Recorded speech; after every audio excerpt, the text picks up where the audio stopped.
DoorDash has released a new top Dasher perk, so I set out to see if this new perk would actually improve my pay. DoorDash introduced Top Dasher a few years back, and for the longest time, the only perks associated with Top Dasher status was the fact that you could dash whenever you wanted and that you could get more deliveries. By their definition, more deliveries meant when things are slower, you will be prioritized for new orders. This means that if you have two nearby dashers who can take on an order, we will break the tie in your favor. After being a top dasher for a few months, I did notice a slight bump in my pay, but nothing too significant that could be directly linked to the fact that I was a top dasher. Then a few days ago, I got an email saying DoorDash was adding a new benefit to the Top Dasher program. They said, "We are introducing a new Top Dasher perk. Top Dashers will now get priority access to high value orders, those that are $30 or more in total cart value, on top of being able to dash anytime without having to schedule." With this really being the first update they had made to the Top Dasher program in a very long time, I decided to see, will this actually improve my pay, or is DoorDash just blowing smoke with false promises? After getting my DoorDash stuff together, I set out to see what I could find.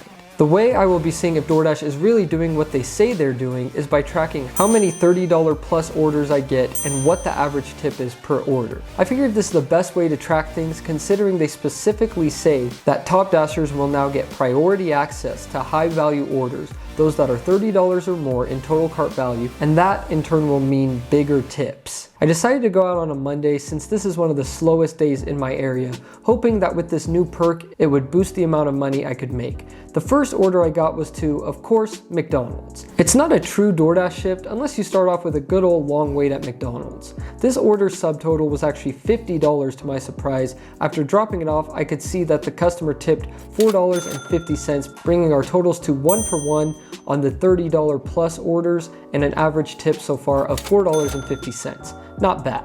Because I don't necessarily care about how much I make during this shift, I decided to accept every single order during this experiment just so I could see the totals and tips DoorDash was really sending me, not just the ones I decided to accept. The next order I got was Chick-fil-A. I checked the items in their cart, and seeing that it was only these 3 items, I knew it wasn't $30.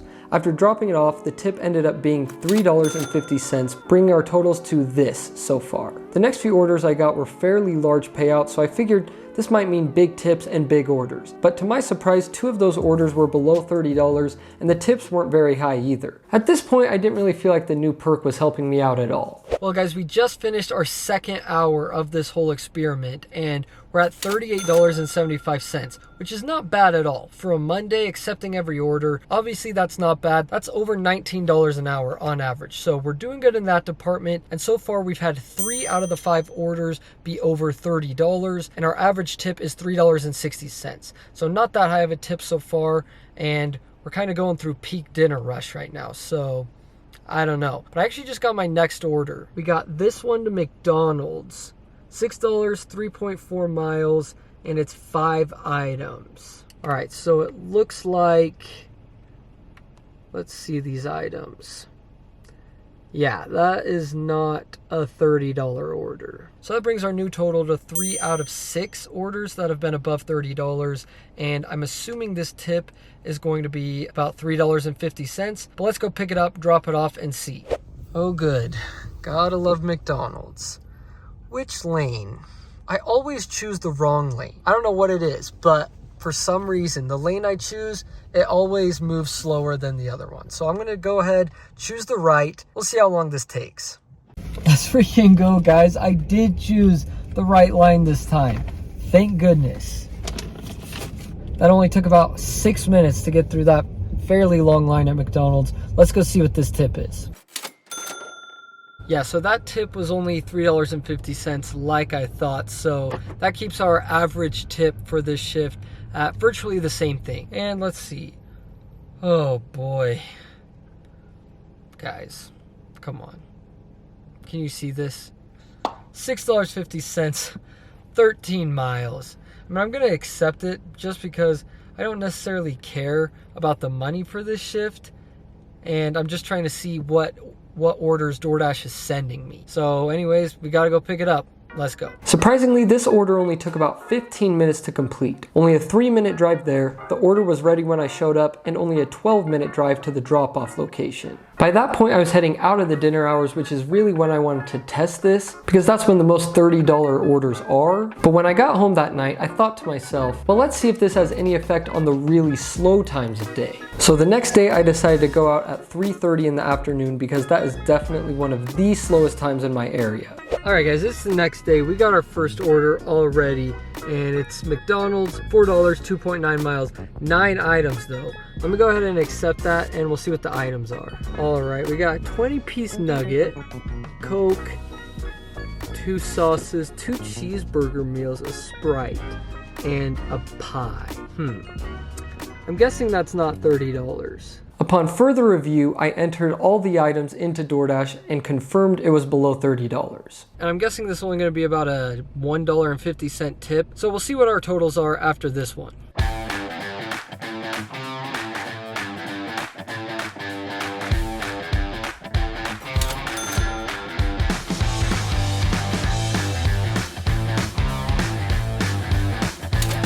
Well, those last 2 orders were definitely a bust, and now we got this one. McDonald's order, $5.50, and honestly, this one could be $30. 3/4 pounders with cheese and a 40-piece chicken nugget.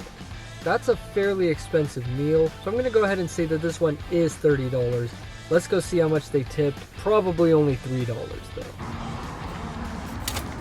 Yep. Only $3. The next order wasn't $30 either, but it did have a decent $6 tip.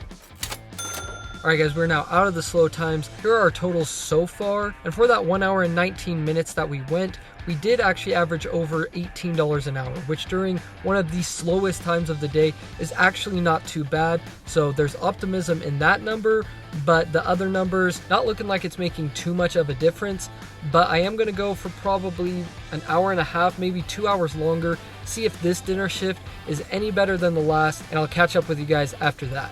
With the first 2 orders of this next dinner shift being complete trash, I decided to call it quits and end my experiment there. So let's check out what our final numbers were. For the dinner shift, we had 3 out of 7 orders that were over $30. For the lunch shift, we had 1 out of 4. And so that means our total for this experiment, we had 4 out of 11 orders that were $30 or more. So I don't know if there just weren't many $30 orders out there, but it seemed like nothing really changed. I feel like I got just as big of orders as I did before this new perk was introduced. Now let's move on to the average tip per order. For the dinner shift, the average tip was $3.36. For the lunch shift, it was $3. So that means our average tip for the entire experiment was $3.23. So honestly, not that great. I mean, I did a dinner shift and a slow shift, and really that's the average tip I see before this perk was introduced, and even before I was a top dasher. So really no difference there. And then we move on to the hourly pay. For the dinner shift, it was $18.64 per hour. For the slow shift, it was $18.08 per hour. And our total hourly pay for this entire experiment was $18.23 per hour. So really the only increase I saw was during that slow time. The $18.08 per hour during